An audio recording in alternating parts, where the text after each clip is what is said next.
for us? Sure am. We'll start first with Susie Culber. Go ahead, Susie. Hi, Andy. Hi, Susie. How are you? I'm good. I'll be out there at the stadium early on Sunday morning in the rain. Forecast right now is looking pretty rough for the whole day.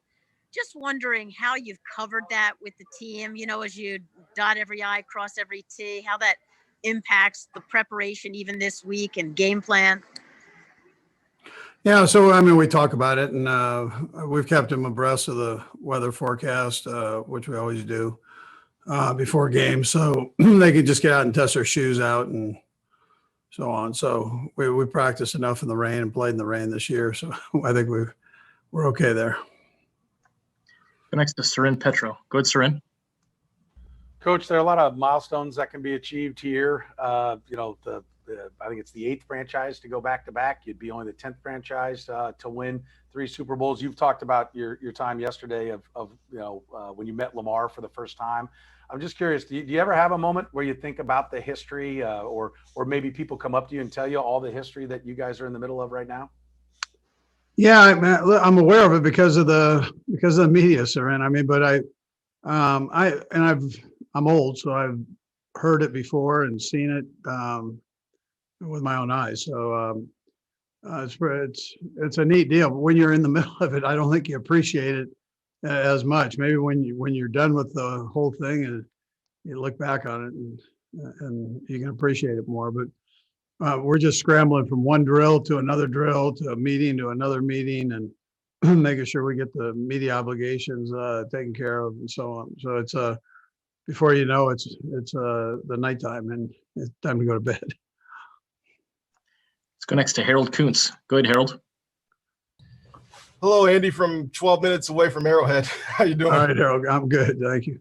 Hey, quick question for you. I wanted you to kind of think back. I asked you before the season when you were talking to Patrick Mahomes during stretch, and I asked you about what you guys talked about now. What are those conversations with him like now as he goes into this second Super Bowl? And do you feel that he kind of has a semblance of idea of, legacy, and because that's been the big term this week, legacy and dynasty, and all those words have been thrown out there. You feel he gets a big sense of that, or is he just all about the moment? Yeah, listen, I probably say the same thing I just said to Sarin, that it's I'm not sure how much you get caught up in that part of it as much as you do making sure that you have all the T's crossed and I's dotted. So that's where you're at. And if you get an extra minute, you watch a little bit more film, and then you make sure you're getting enough rest and eating the right things and so on. So your mind is on things that are going to directly affect the game at this time, and you want to try to maximize that, and that's what he does. So I don't think he's probably thinking too much about the other part. I'm sure he loves the challenge of playing against Tampa Bay. They're a good football team, and Tom Brady's a friend of his. So I think that and somebody he looks up to. So I think that's kind of a neat deal for him. But I think when you really get down to what he's thinking about, and that's just making sure he's got the game plan down and ready to go. Let's go next to Diana Rossini. Go ahead, Diana. All right, well, this is it. I hope you're sick of us. I think you are, but thank you so much for being so great this week with us. I know. So much this week we've been asking you about the difference between this year and last year because of COVID, but familiarity is such a great advantage because you guys have done this. Have you sensed a different feeling from your guys, from your staff, from everyone who's been there with you before compared to last year when everything was new? Yeah, it's a little bit different with the COVID part of it, but when you look at the itinerary for game day and go through that with the guys, and whether it's with the coaches and then the coaches and the players, it's relatively the same. So, and that's probably the toughest part about doing this whole process, is just trying to stay on schedule with what you've got to get done, and how are you going to manage that time at halftime? How are you going to manage the time before the game? When you come back out on the field, there's an extended period of time. How do you manage that? So, but the guys have already been through that before.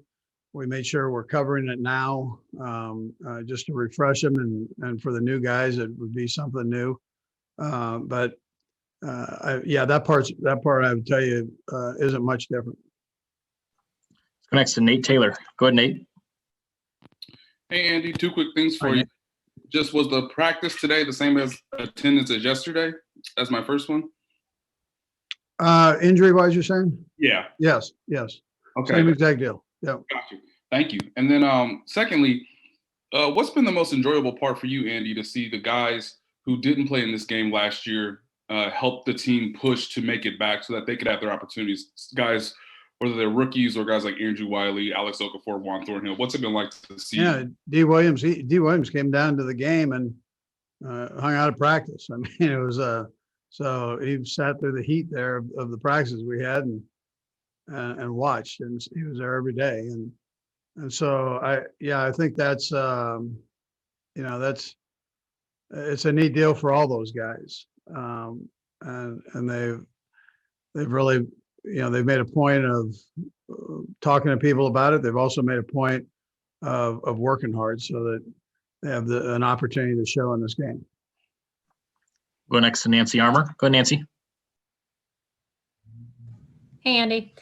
Can you just describe the evolution maybe of Travis, both personally and professionally? And think back to, when you drafted him, I know you had the conversation with him and Jason just about your expectations. Has he met those or exceeded them, what you were kind of hoping when you guys drafted him?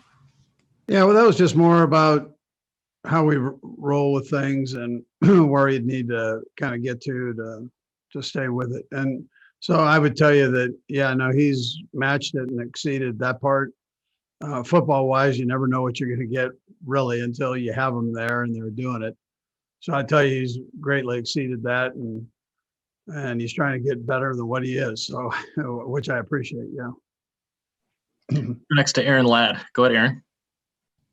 Coach, I'm stealing your words here, but you said I'm old, and most of my old head football coaches, when they get down right in the red zone, they're just going to run the ball. They're going to hand it off to their running back. But you guys, you're doing the shovel passes, the Ferrari package. Where does that evolution come from? Was there a point in time this season where you said we're just going to lean in on our talent and getting weird here? Yeah, I mean, we try to have fun with it the best we can, and everybody contributes. I've got some really good coaches, assistant coaches. You guys know that. I've got players that have chipped in on plays, and they have a blast with it. And so I've always encouraged that throughout my career, and I don't want to stop because I'm old. I want to keep that going, try to do it a little bit better. And so that's what we do. We try to stay creative and try to have some fun with it. We don't really have much in this week, but that's all right. We'll go next to Mark Potash. Go ahead, Mark. Hi, Andy. Excuse me. Coaching aggressiveness has been rewarded in these playoffs for a lot of teams, but especially for you. And I'm curious, how have you developed that feel over the years for when to be aggressive, when to play it safe, if there is such a thing as a feel? And is it any greater? Is that feel any greater now as a more experienced coach than when you were less experienced as a head coach? Yeah, well, listen, I think with experience, you probably have a better feel for it. I just think naturally, I think you'd have a better feel for it. So I'd tell you yes on that. And then you got to make decisions. I mean, that's the seat that I sit in. And so if I feel like we need to stay aggressive, then that's where we go. And we try to do that all the way around on both sides of the ball. Spags does it, EB does it, Tove does it within reason, and all those guys are experienced guys, and they kind of we talk about it. It just kind of fits in with all our thinking. Go next to Len Jennings. Go ahead, Len. Hey, Coach, I'm just curious what your Saturday plans look like, and how does it compare to the Saturday before last year's Super Bowl? Yeah, I mean, it's similar. We just won't be there the whole day. We'll come down in the afternoon and we'll go through our normal procedure that we do on a road game. I mean, that's kind of the card that you're dealt here. So, and that's okay. We're good with that. We know that routine. We'll stick with it, and then we'll get ready for the game the same way that we do for an evening game, and nothing, that part won't change either. So we'll at least be familiar with that part. Yes. Let's go next to Matt Tanner. Go ahead, Matt. Hi, Coach. Hi, Matt. I just wanted to ask you about Steve Spagnuolo. How important is he to the team's success, and has he made you reconsider any of your coaching philosophies? Yeah, well, Steve's excellent. I think we know that. He was a head coach in this league, rightly so, and we'll probably get another shot at it here too, to do it again. So in the next few years. So he's got a great feel for the game, and yeah, we bounce things off of each other all the time. I mean, that's important. His experience is very valuable to really the whole offensive staff. And we all love talking football, so it's easy. It's easy conversation. Let's go next to Steve Walls. Go ahead, Steve. Hey, Andy, how are you doing? Good, Steve. Hey, I talked to a couple of your former players this week, and they both said the same thing. You are a player's coach, and guys will run through a wall for you. Do you feel that at all, or are you just kind of like in the moment? Well, listen, I mean, I've been fortunate to have some really good guys, and that just love to play. I mean, that's a part I appreciate the most about these guys is, yeah, they're gifted, they work hard, they do all that, but the love of the game is something I appreciate. And so it's not hard to treat guys good when you have those kind of players that want to do that. I've been fortunate with the GMs that I've been with that have fed those kind of players into the program. So from a coaching standpoint, I enjoy coming to work every day. I love working with these guys, and I felt that same way when I was in Philadelphia. We just had good human beings that love to play. And I'm not even talking about talent. The talent aside. But you guys love playing the game. Let's go next to Jeff Fedotin. Go ahead, Jeff. Speaking of those former Eagles players, this week Terrell Owens was saying how much he's going to be rooting for you and the Chiefs. I know it ended turbulently with him, but what are your feelings about Terrell? Yeah, so I like Terrell, and he's a competitive kid. He and Donovan had something really special, and wherever it is today, it is. But I mean, that was a special connection. I saw it when they were playing in the Pro Bowls. There was something. They just needed to look at each other, and they had this connection, and they carried that over to just have a fantastic year in Philadelphia, the year that we went to the Super Bowl. So I try to remember the good times. There were so many good times, and I focus on that. Things happen in this business, man, and I'm not a grudge holder. I've never been that way. And I've talked with them, and I'm close with Donovan. I'm close with him, and my wish would be that those two just bring it back together. Got time for one more. We'll go last to Rob Collins. Go ahead, Rob. Hey, Coach. Happy to report that it's 62 degrees and sunny in Tampa, so you have that to look forward to when you get here. Great. Good.